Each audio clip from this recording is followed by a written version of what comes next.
Hello Internet, it's Richard from Fibre Factory. This is quite a big update of what's been going on with the car. Obviously we haven't been posting much because we've just been crazy busy with work-wise, and we repainted Emma's car. So yeah, it's just been manic the last couple of months. But anyway, so we're just going to go through everything, what's been going on, what's happening. So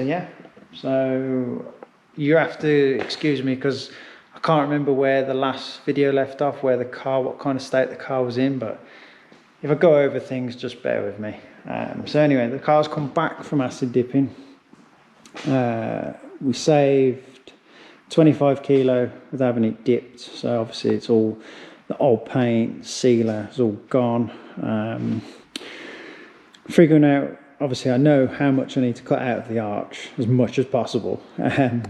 But yeah, just trying to figure it out, leaving the standard back end on at the moment, so I can still figure out where the radiator ducts have got to go, the fans, etc.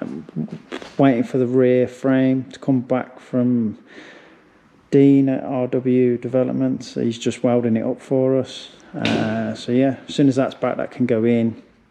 Can figure out where the fuel filter mounts, obviously which fittings we need to go up to the regulator. It's just in there. It's just, I can't believe how small that regulator is. I mean, it's just, yeah, it fits in the gap really nice. So yeah, rad's mounted, water pump, bloody hell, water lines are made, intake obviously through the rear screen. If it's not got enough airflow going intake, I'm going to put 2 knacker ducts in the side, obviously then run piping through there and then into the side of there. Exactly the same as Emma's car, which keeps itself really good on water temperature wise. But yeah, that's the ducting all in, done. Put that back down. I think the dry sump tank's been mounted for a long time, but obviously now all the fittings are on for the lines. Can't really see much there. Yeah. Water lines going down and into the car. Obviously we've still got to box the dry sump tank in. I've got a cap to be welded on there, so I can check the oil. So yeah, obviously that needs boxing in to comply with the regs. The same with, put a fake floor in it, false floor. So underneath there is just the normal stuff, the water lines, dry sump lines and the fuel line. Obviously bulkhead connections at the front for the oil lines, and then straight into the tank on the rear. Fuel pipe is bulkhead and bulkhead connection. So yeah, just all nice and neat, tucked away. Definitely know that I've said I've mounted the seat, but yeah, anyway, the seat's mounted. Changed the location of the handbrake because originally I had it here, so pulling like diagonal.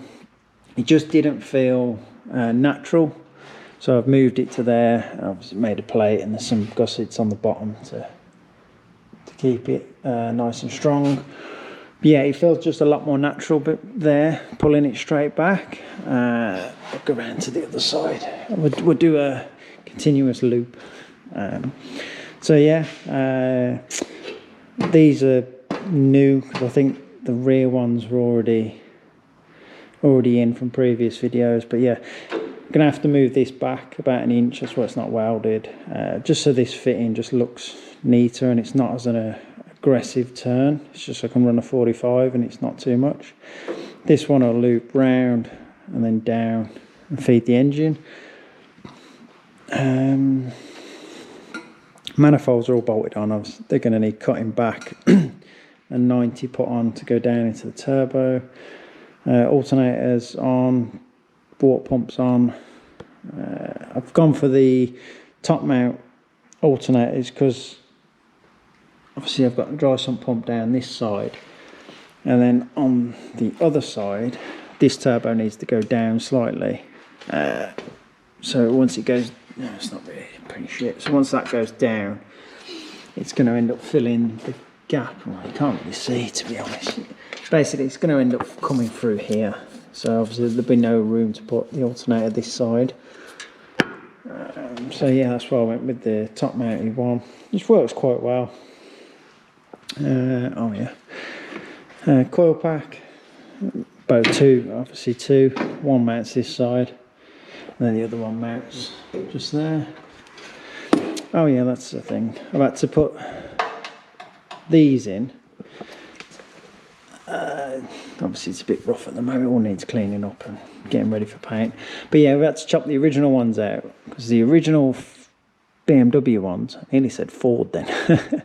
But yeah, the original BMW ones obviously mounted there, and they came out and then went up, which I did try a wheel on with full lock and full compression, and it was just going to foul it, you could see it. And I hammered this lip back as well. Obviously all this stuff needs chopping off. So yeah, I think I've got maximum wheel clearance at the front. I won't know until the wise fab turns up and get that mounted and get a wheel on and just basically slam it on the ground and see what's going to foul. Yes, so another false floor just to tidy it up, nothing fancy really. Pedals are in, they're all mounted. I just need to finish the accelerator one off, which you have I need a little sleeve that slide over that, and then basically just kick it across and it'll finish somewhere around here. You can tell I haven't done it for a while because I'm pointing the camera all over the bloody place. But anyway, Corsa C electric steering column. See how it goes. I mean, a lot of the boys use them on the grass, and they're starting to find their way into circuit racing quite a lot now. This is all just universal steering column stuff, the rose joint, the brace, and obviously the bar that slides through it. I need to get a boss and then figure out where it's going to sit, and obviously a steering wheel. Yes, that's it. Yeah, I've said about the seat. Obviously there is a harness bar that needs to be welded in from there, obviously to there, both sides.